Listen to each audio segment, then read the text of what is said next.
Fit, we're in it. It's Hello, not hello. We Friday, are it's in it. Monday, but we're here. We are here. Welcome you We are guys here. to the Session Podcast. I'm Thomas Isaac Castro, licensed marriage family therapist, and this is Michael J. Fit, infidelity recovery specialist, creator of the 9 stages of infidelity, and a very excited individual right here to share some uh, insights and opinions and some good positive information. yeah, man. We just want to love on you guys and help your relationships with other people, but mostly you'll see with yourself. It's kind of what it all boils down to. Today, we're going to be discussing how to express your needs without guilt or blame, which is an interesting thing because one is I think that we start feeling guilty or blaming ourselves, and then we put that on somebody else who feels guilty and blame themselves, and it's a circle of guilt and blame, and nothing gets done in our relationship. And so our Mhm. challenge is to be able to unwind that and wrap that up. This whole month, we're talking about communication and intimacy.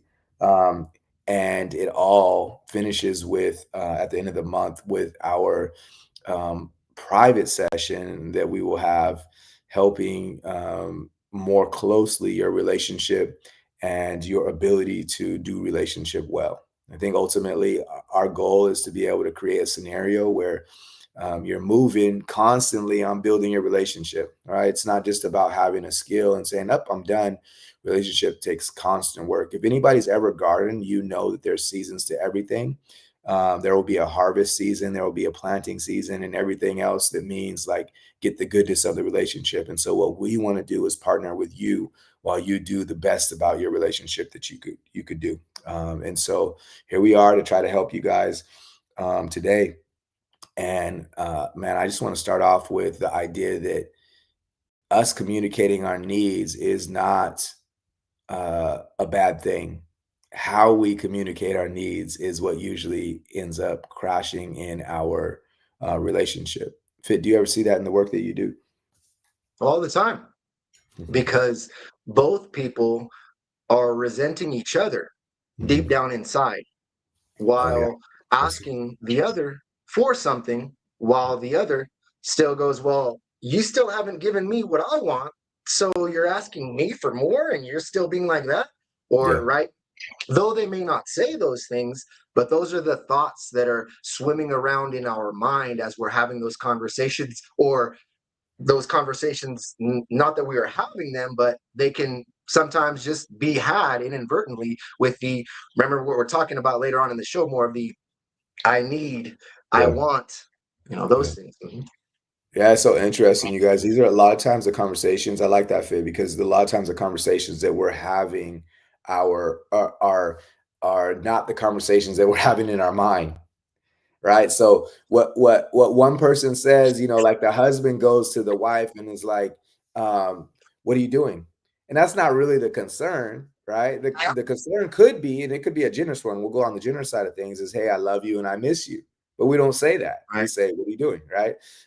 And so there's so many conversations that don't really happen that are really happening. The wife says, "Hey, uh, this isn't happening the right way," and the husband hears, "I'm not good enough," right? And so like that's not really the conversation that was going on, because the husband would be like, "What are you talking about?" Da, da, da, da, right? But he heard, "I'm not good enough." And so a lot of times we're interpreting things with whatever we've been through already, and that's going to be kind of a theme. There's a conversation that we actually have, that came in from our listener, which is, whenever I express my needs, I feel guilty, like I'm asking for too much. Such a common struggle that I think people have. And a saying that I'll help you guys with is, fear gets fear, love gets love, gets guilt. Like whatever you are inside, you're going to start generating on the outside. How would you help talk to that listener, Fit, if the listener says, when I express my needs, I feel guilty, like I'm asking for too much? How would you help that person? What's the guilt behind it? Mhm, Why do we feel guilty? Let's investigate what the guilt is. Let's identify what exactly the guilt is and where it is coming from. mhm. So is it, and then let's question, is it really guilt? Or is it embarrassment? Is it some kind of an insecurity as to where if I express this need, you're going to look at me some other kind of way, and that's going to make me feel even less because what I'm going to communicate that I need from you or require from you is going to help me in some way, let's say, for example, with my self esteem.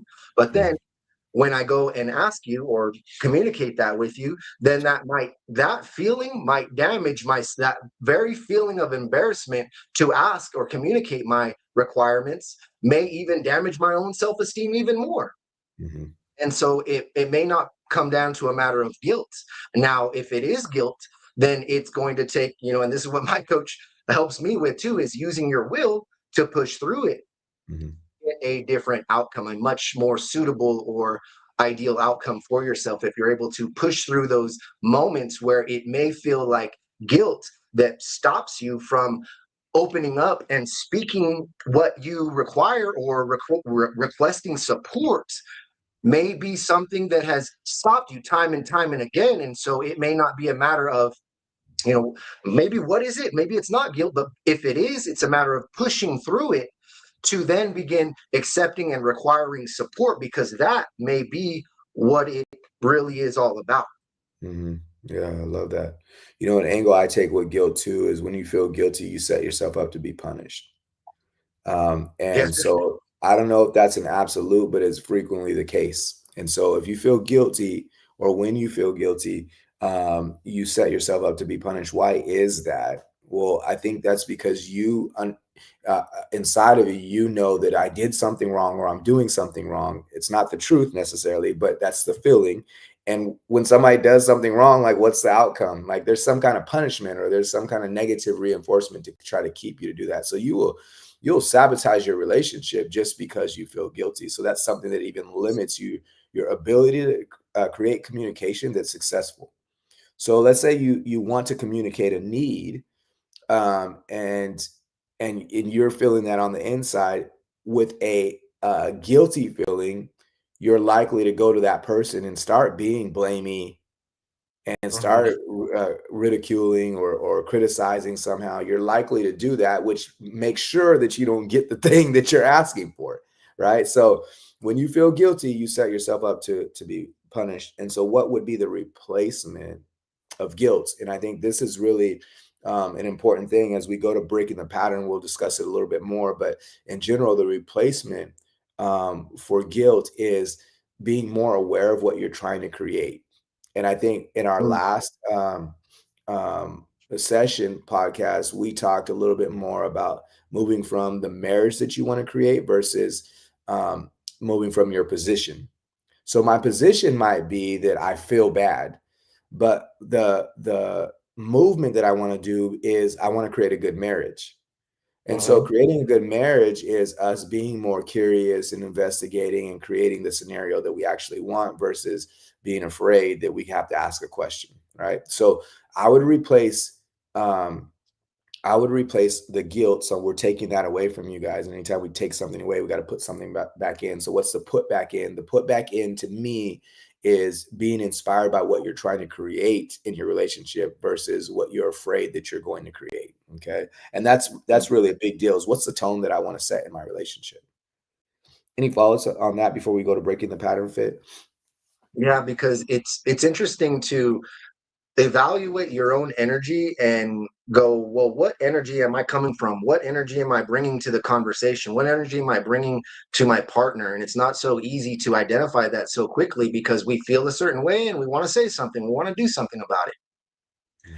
And so if we can slow everything down or slow ourselves down and process more efficiently before we have that conversation to then clear our energy out, because then when we get to that point and we're ready for the conversation, the words may be right. Yeah. Where we're not saying things out of still subtly out of blame or guilt. Yeah, I love it. I love it. So how do we break the pattern? One of the common pieces that gets, I feel like it's heavily used, but I think then whenever people try to go apply it as a skill, it gets misused, and that's I statements. So a lot of times Mhm. people try to use I statements, but we'll talk about this later a little bit more. But then they change the I statement into a blame or a criticism somehow. And for me, I think what's important is um, that one is that us having a need is not a weakness or a bad thing. And there's two people inside of the relationship. And what I would ask is the person who's receiving the request or the interaction that you grow stronger in your ability to hear the underlying versus how it's presented.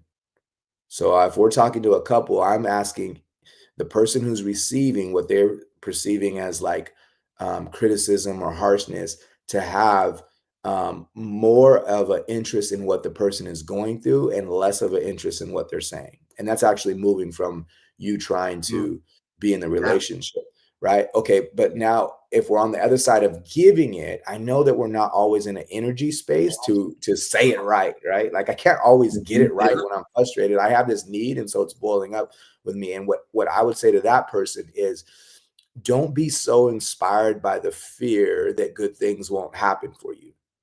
Don't be so inspired that by the idea or the fear that your partner cannot change unless you are upset or frustrated, right? Don't be inspired by not having, right? The more you're inspired by not having or it not going well, that's going to create the frantic. And the frantic is what gets the interaction that means like, okay, I feel guilty for saying this, right? Instead, you could switch that over by saying, and this is going back to the last segment or last part of our show a little bit, but um, saying like, look, I really want this in our relationship. Like I want the ability to be able to say hard things to each other. And so I might mess up here, but I'm really going to say the hard thing anyways. Right. Mhm. I need Mhm. kisses every morning. Right. Like that. And you're not doing that. I don't know how to say that well, but that's kind of my request right now. I want to get better at saying it. So I'm not saying it as a knock on you. It's more of a growth feeling. And that right there, that sense of like, I want our relationship to grow is different than that sense of you're just not getting it right. And so though it's the same, we need the same behavior in both cases, right? Like we got to get better, but it's a different presentation that moves us together versus moves us apart. And so I think it's really important that if we go to I statements, that we use them correctly and understand it's not a weakness for us to have a need. It's more of a helpful thing for us to be able to express it because sometimes we don't know what we don't know, right? My perspective is different than my partner's perspective. But can I share in a way that helps educate without belittling? And that really is an art. Why do you think that So I'm going to people share. struggle to make their needs fit? Hmm. Because they think they need something that they don't really need, or they think they need something to get something else, when in actuality there's another avenue of receiving that. They think Mhm. they need this to get that. And so it confuses it, because when they start getting what they request, it still doesn't work. I say, wait, but I'm giving you what you asked me, but then there's Mhm. something else there. So a lot of the times it's the something else there that's missing, as to where I think I need that. I think that if I get that, it's going to give me this. Well, then let's go straight to the source and get this, without having to go through that and find out what this is really all about. Because you already know I'm very big on the root of it, getting to the root of it, right? Mhm. But I want to Mhm. share a quick little story. It's real time, that just happened with me and my fiance, right? And Mhm. so we talk on the phone, and she's overseas, and so our time zones are off right now. Mhm. When she's going to bed, I'm waking up, night and day, right? Oh. And what happens is she'll, be falling asleep, and I'll be talking to her, and I'll go, hey babe, get some rest, go to sleep. I'll talk to you tomorrow. But I still want to talk to her. I miss her. I love her, but I Mhm. understand she's tired. Well, one day I just go, I see her falling asleep, on the phone. I said, hey, wake up. I just like, and I go, hey, mate, wake up. Instead of going, hey, go back to sleep, hey, wake up. You know what I mean? Mhm. And just like playing. But my energy at that time was not thinking like, well, I need this because of this and that. It was just like, hey, I want a Mhm. kiss, or hey, talk to me. Hey, Yep. whatever it is. So we can overcomplicate it. Mhm. Um, rather than just going, hey, I really need you to kiss me every morning. Go over there and just start kissing your partner. Give me Yeah. more kisses. You know, Yeah. like so, and it's the energy. And when I did that, it was really well received by her. She actually liked that. Yeah. And she's like, hey, I like that you did that because it made me feel like you want me more and more loved. Mhm. And so it's Love that. interesting how we can just make that shift, but not overcomplicating it by giving our energy and expressing it from a place of true, genuine love. Yeah, yeah, I love that. You Claire, know? we're coming to your question too. But that's the difference of, and I think some of this is helpful to you, Claire. But that's the difference of making somebody's forearms go up and then making somebody's, protection going up and then getting in the fight, like versus a hug, right? So the art in a relationship, you guys, that's use that visual. That's why I did it right now, so that you can see, like, if somebody's doing this to you and this, see if you can do the art of making them put that down and go like this, right? So that's always a key. And you could feel when somebody's going like this or like this. And if they are doing that in conversation or in energy with you, the art is to make them drop those things. And Claire, this goes well with your question right here. So here's Claire's question. Hi guys, hope you're well. My partner cheated for 2 months until I eventually caught him. I asked a question and he gets really defensive and we end up arguing. I feel like I'm never going to get the truth. He will never go into much detail and it eats me up every single day. He says it's been 3 months. Let's just look to the future.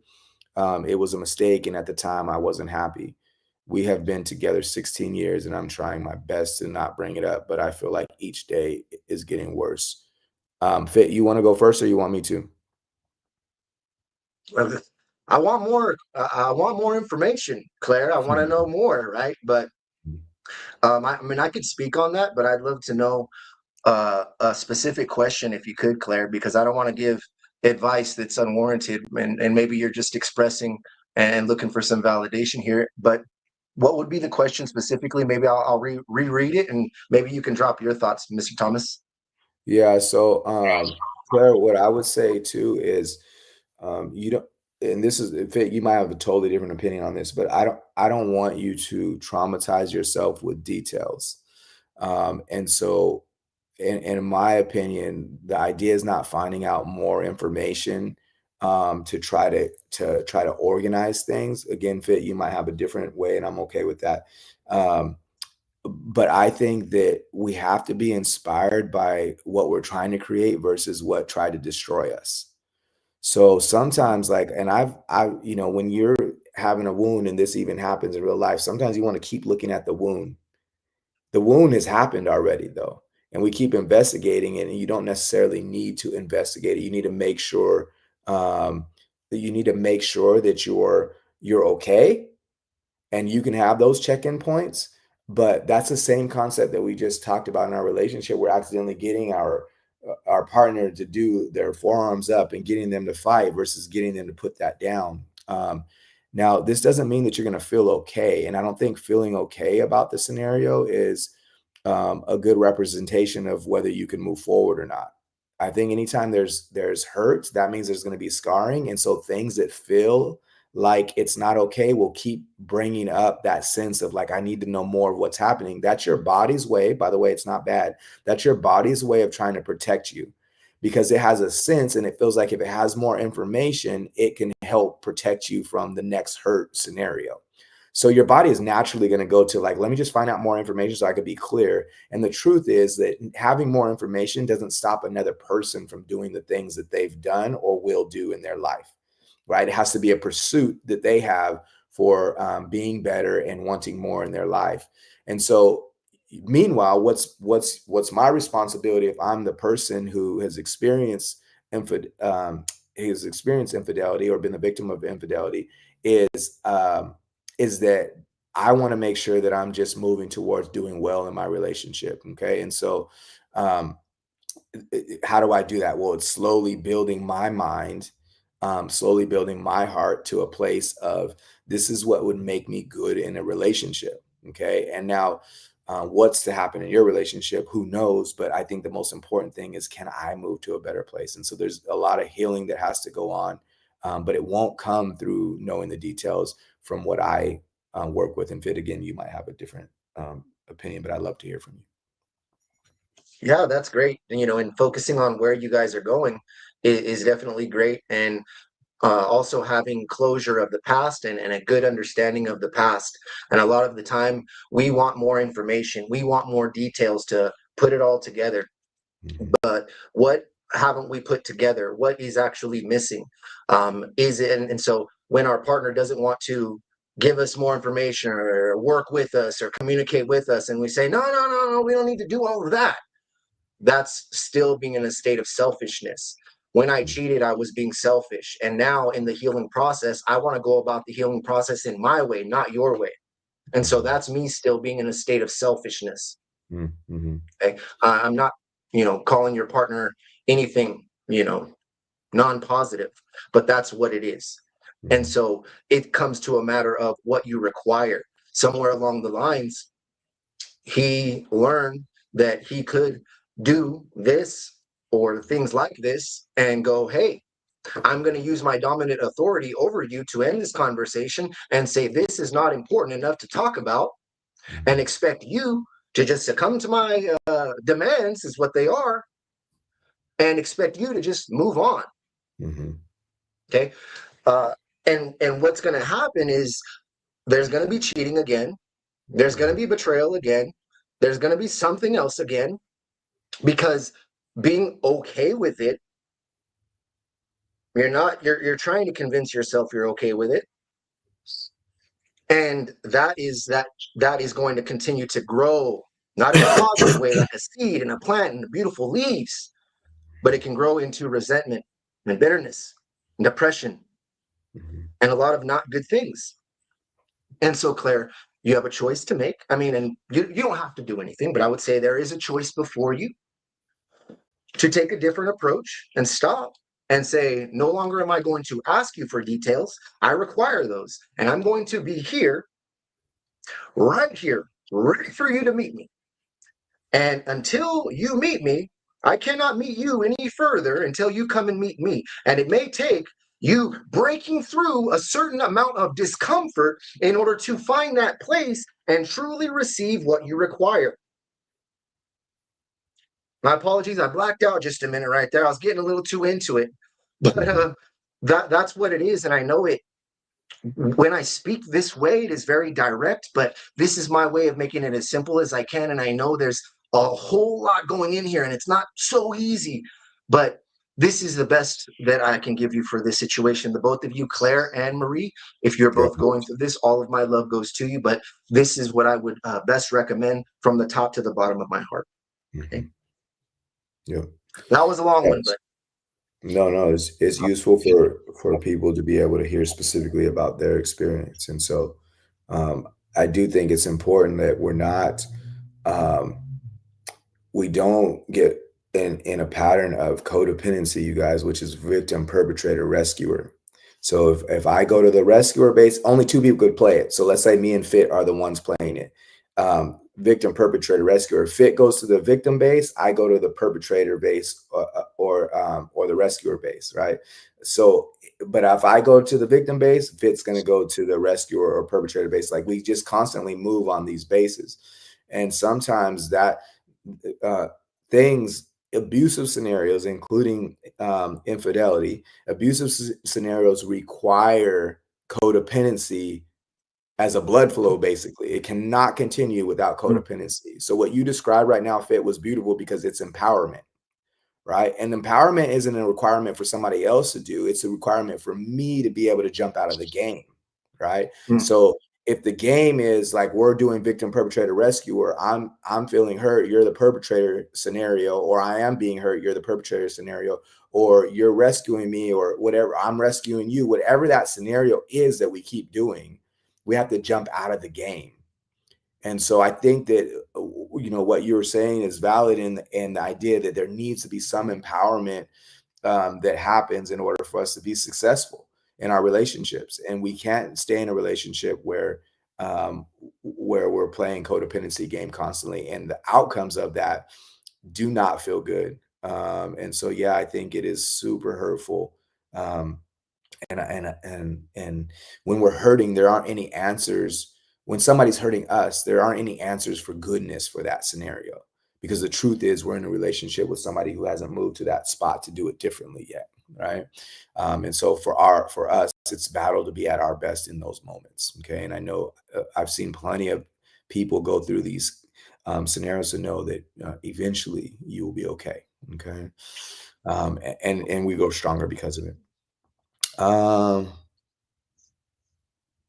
there's another question in there, Fit. If we want to hit that question before we move on to our energy spike.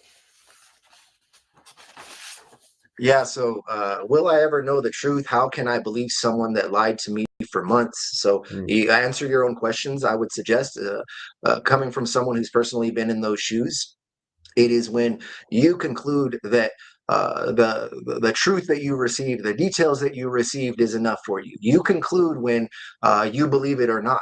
You conclude, okay, and it's not about so much of how can I believe someone, right? So when we do that, we are talking about empowerment, disempowerment. We are already setting ourselves up for failure if we are going, how can I? Think of your brain, your body as just the manager of the store that is you, the company that is you. And so when you say things like, how can I? You are coming from a place of doubt, uncertainty. And so think of your brain and body as taking that as orders from you to be uncertain. Okay, so now I'm in a place of uncertainty and I'm saying, and I'm searching for the answers of how can I, which is good, but then answer your own questions. How can you? I can when I conclude. I can when I empower myself. I can when I choose to believe that what you are telling me is true. It is a matter of choices. And though it may not be so easy to choose something once and then magically the next day it's just automatic for you, we have to choose it again and again and again until it chooses us. It is a matter of teaching our brains what to believe, not retrieving what our brain has been believing. And then mhm. that's how we get into a state of receiving when we make that shift. The Yeah. why is what is worst for me. And it is the same thing. A lot of people come to me with the why. Yeah, we'll conclude the why, but what are you going to do with the why after that? Mhm. So Yeah, it it's is a interesting. matter of gaining closure and acceptance through you when you decide that it is enough. Hmm. Yeah. Man, I love that people will come in here and get their questions answered. I think like that's the benefit of what we're doing, or at least for us to be able to have a conversation with them and direction and be able to give people direction. Fit. I mean, this is a huge deal that we're able to even scrap our own plans. We have something for you guys if there wasn't questions, but we want the questions more than we have. We want to give you the stuff that we have prepared because that's going to come no matter what. Let me go back to MRD question, which is, um, will I ever know the truth? How can I believe someone that lied to me for months? And so none of this is like a thing for me that is I don't want to criticize the experience for MRD, but what I will say is this is there are certain things that are crazy makers for us as people. And one of the crazy makers is trying to figure out somebody else's imperfections and let's just I mean, maybe that's a light way of saying that, but like infidelity or or addictions or any other abusive type scenarios, us trying to figure those things out will never make sense. Like it won't be a 1 + 1 = 2 type scenario. Why? Yeah. Because for humans, we're way more complicated than that, and so even what would make sense to us to do won't make sense for the next person. I think if you guys ever are able to listen to me and Fit, that's the benefit of both of us working together because there's a little bit of a even though we might have a core belief, there's a little bit of a difference about how we approach it, and that's going to be based on our experiences in our life and everything else. And so even for any two people in a room, the reason that things happen or the idea of trying to figure out lies is just a crazy maker because it will never make sense. And even the truth of what's going on with somebody else doesn't set us free, right? So the challenge here is a focus opportunity, right? Can I start focusing on building who I want to be and the relationship that I want to be a part of. Maybe that's not, and this is scary, maybe that's not what this person. Maybe it's just in general. That doesn't mean jump to a conclusion of like, okay, I need to end this relationship. But it does mean let me just start moving in a way that means faithfulness in my relationship and goodness in my relationship. And as that grows, I promise you guys that other people fall off or their habits fall off because there's just not a fit anymore. Going back to the codependency scenario, any addiction scenario, including cheating, happens constantly because of the victim, perpetrator, rescuer. Or what happens if I don't play that game anymore? Now they can't cheat on me anymore because I'm not in that game. Now their own struggles with themselves, and if they're not battling you, they don't have that ability to do that anymore. Right? They don't have the ability to battle you and point fingers or you're the reason why and this is why it happened and that kind of thing. It's not an interaction between the two of you. And then your feelings of what you want to be in a relationship with will help drive what's next for you. Okay. Now, this isn't a day thing. Like, it's not like do this today and then tomorrow it changes. We're planting seeds right now for the growth that you're going to see later. And I need everybody who's asking questions and or watching and not asking questions and just getting the information. I need all of us to be patient with the process of getting to a better place and a better relationship, because that's coming if you are able to focus on the inside out part of all of this versus having the results of like, I need to fix this person and I need to get over it. I need to figure out how to get over these lies. Those are crazy makers because we don't control, or we're putting too much power in somebody else's hands to make us feel better. Nobody can make us feel better ultimately more than what we can generate through our, and I'm a biblical person, but through our spiritual being, right? And so the more that you're able to tap into that, you're going to get to the place that you need. And I really believe in that for all of us as people. It might not be easy now, but this is what's preparing us for the next moment. Okay. And so let's stay in being able to build ourselves and our heart space for that as much as possible. And love that MRD, Claire, and Marie were able to like come in and just be able to answer or ask questions, because I think even though this is the benefit of groups fit, this is why we're doing our end of the month thing, because sometimes people have a question for me that I didn't know to ask. Right. And then somebody else asks the question like, oh, shoot, that's me too. I didn't know how to put in those words, but that's me. And somebody else is in my position and I'm being able to interact around that. Like, that's so beneficial and so useful. And so I think that that's the benefit of us being able to do this and love on people this way. And again, our end of the month, I think that's what makes it so special. So we can get really close to these stories as well. Yeah. And Claire, Marie, and MRD, and those of you who else have questions, please get them in, because that really does it just I receive those questions and I feel that we're able to help. And it's interesting because if you notice, right, and a lot of the times in the comment, someone will respond to the other comment, I'm going through that exact same thing. And collectively, us as human beings, I don't know if it's the stars, if it's the top of the season, whatever it is, if you notice, a lot of us go through the same thing. Like, I don't know if you notice this, but a lot of the clients that I'll get in like groups, it's interesting. It's like they all have those same struggles or issues during that specific time. It's interesting. Or like, when I used to work at Quiznos, right? People would come in all at the same time randomly, not like lunch or breakfast or dinner or whatever. It'd just be like a weird time that people would all just instinctively, and they wouldn't know each other. They wouldn't come in together from different places. And it's just interesting how in some way, shape, or form, we all share these same things. And it is a matter of not fixing it. It's not about fixing it. It is about who we become. Because we go through life, and our journey is our journey of life, right? And what we go through in this moment, we want to go, okay, let me fix this, and then we're done with that, and I can move on with the rest of my life. But then when you move on with the rest of your life, other things pop up that can trigger those things of the past and then bring you back. So it's not a matter of fixing it, because it can break again if it's not healed. If the person hasn't adapted and become the kind of person who can work through those things. Yeah.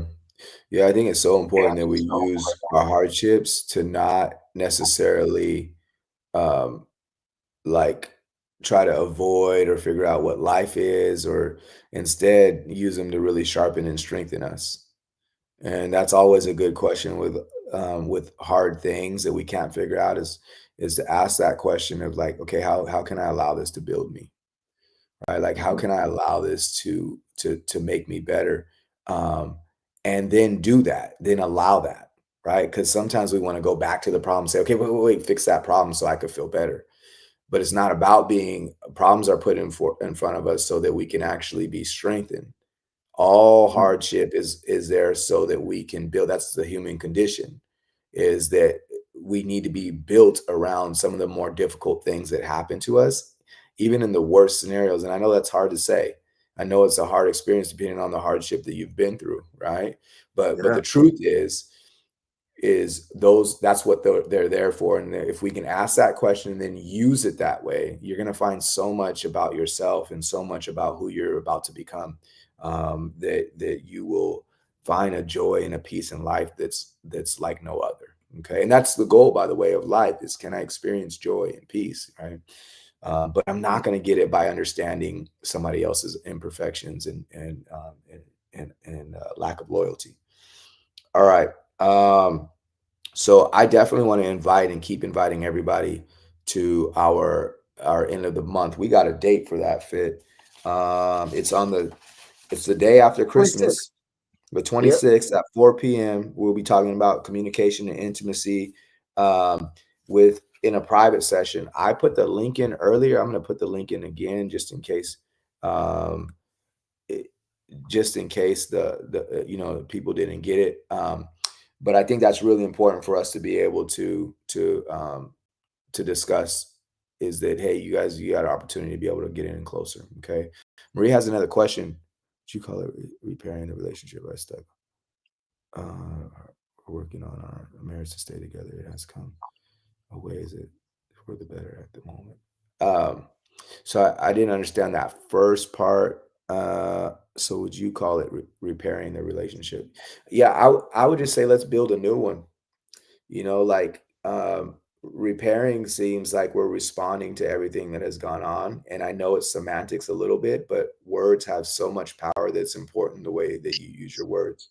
So why don't you just start building a relationship and build it on solid ground right now, right? Never mind what has happened. Like, obviously, it wasn't built on the things that it needed for the moment. But this is why I think if we ask the question, how can things build me versus, what happened, or trying to figure it out, it's beneficial, because now you can say, look, that whatever was built then, I don't want to do it that way.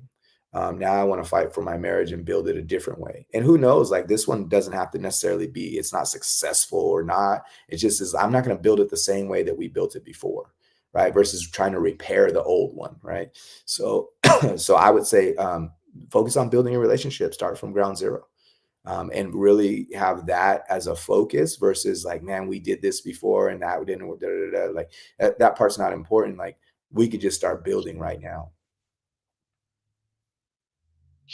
Yeah, Uh, and the thing is too, so you put relationship and marriage, and those are two completely different things. Relationship is the way that you relate to your partner. You think about it, relate, relate, how we relay, relationship, and how we flow on our ship, how we sail and swim, how we right on our ship. So the relating part in communication, the way we behave, the things we do, our interactions, our responses to each other, what we do, how we do it, when we do it, right? Our relationship. And it's, not all the times about what we do, but when we get into that flow, when we're connected, that's what I would say it's rather than going, how can we, restructure our marriage? Rather, how can we connect? How can we relate in a different way, and that would rebuild our relationship? So think about it not like, okay, what does that look like? But reconnecting, finding new ways to reconnect. And then that if you do that, then the relationship will be rebuilt naturally. Yeah, I love it.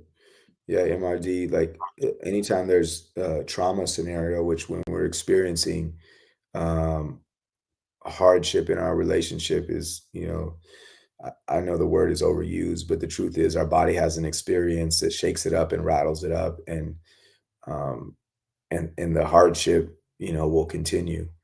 Um, so there's so many ways for us to be able to build out of that, but it is a practice on the focus of building. So you guys, I've said the word focus, but I'll tell you, like, that's one of our superpowers as people, is our ability to create a certain focus that generates certain things for us, right? And so the way out um, of body experiences that make it so prevalent and present on our mind, the way out of that is an intentional focus on creating experiences that create something else or a different feeling, right? So you can't reverse body experiencing experiences like the emotional abuse that accidentally happens in infidelity. You can't replace it by thinking different. You have to replace it by moving different, right? By experiencing different. So the more you're experiencing and creating experiences in your relationship based on the focus that you're doing, you're going to start seeing those thoughts, that feeling of it just being like right at you. You're going to see that starting to reduce a little bit more. And then you're going to feel a little bit more inspiration, right? But it all comes from belief that you can have a different relationship versus belief or just allowing your body to have the memory of, hey, this is what just happened, right?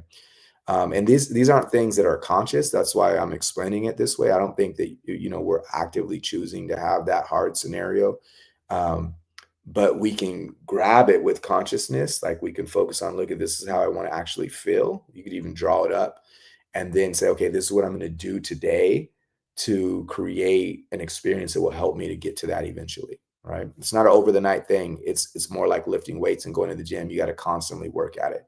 And then you'll see that you're going to do a wiring in your mind that has a different result for you. Yeah.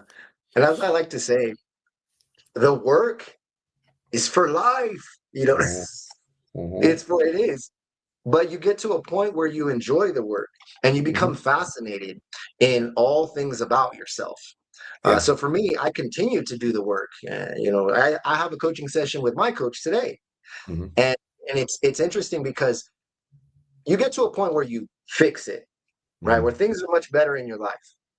But then you go, well, how can they get even better? And that's where I'm at. And I want them to continue to get better and better and better and better, not from a place of forcefulness, but from a place of like, hey, this is exciting to me. I love this because I Yeah, notice that the more that I evolve, the more that I heal, the better life gets. yeah. And yeah, there may be this struggle or this thing that continues to show up in your life. And you see it and there's like, why does this keep happening? Man, life is just happening to me. It keeps happening again and again and again. And so Mhm. nothing's ever going to change. And so then we reach that place of hopelessness. Yeah. But if we can develop a new pattern that morphs into a new habit of going, this situation I don't like and it does not feel good, but there's something in here for me. Mhm, Ah, life, God, the universe is trying to show me something, it's trying to give me something.